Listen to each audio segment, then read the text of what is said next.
Donc pour revenir au sujet, quand l'avocat de Dieudonné, qui est, je crois, le bâtonnier d'une région de France, j'ai oublié, d'Aurillac. Voilà, je crois que c'est le bâtonnier d'Aurillac. Il a osé dire à un moment donné, vous accusez Dieudonné de dire que les Juifs sont les plus grands escrocs de la planète.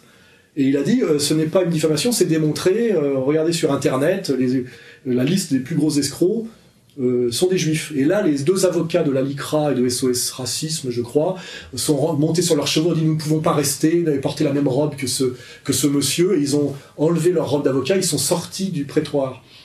Donc ils ont fait effectivement du cirque, mais ils n'ont pas répondu sur le fond. Or, pour donner du courage, parce que Dieudonné va avoir son procès en appel, je dis bien à Dieudonné, à son avocat, de maintenir cette ligne.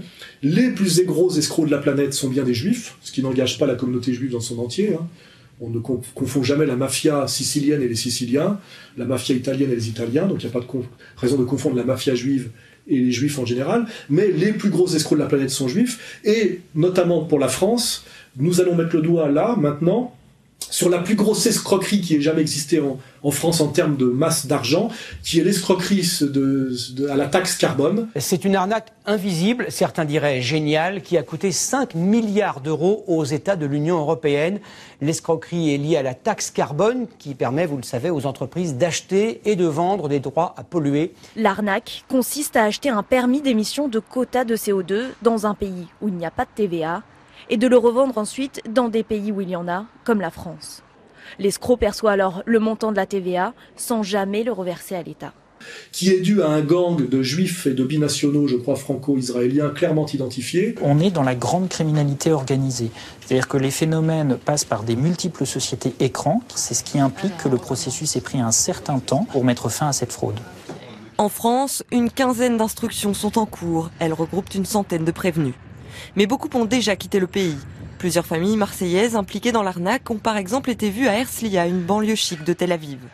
Et il y a eu, comment dirais-je, une plainte collégiale des juges qui sont chargés de cette affaire, qui ont demandé au ministre des Affaires étrangères, c'est-à-dire à Laurent Fabius, de demander à l'État d'Israël de cesser d'interférer pour les empêcher de travailler sur ce dossier. Voilà.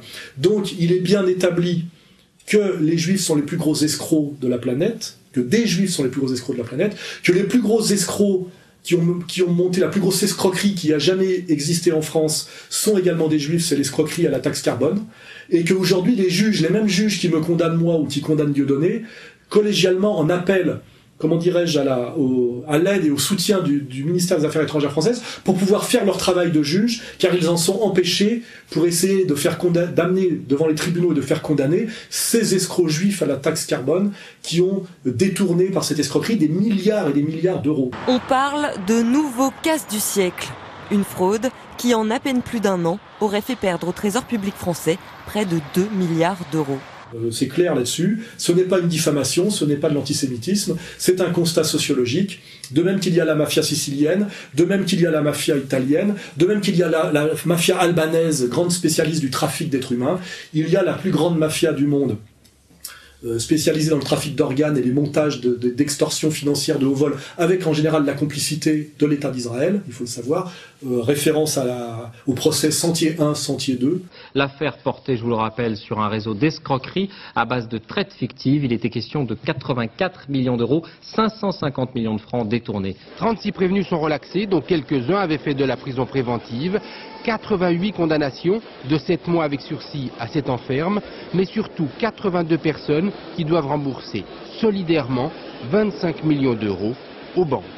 Le procès Fleuve a mis en évidence une vaste carambouille de plusieurs centaines de millions de francs organisée entre plusieurs sociétés complices. Dans cette affaire, 12 personnes sont condamnées par contumace. Elles sont en fuite en Israël.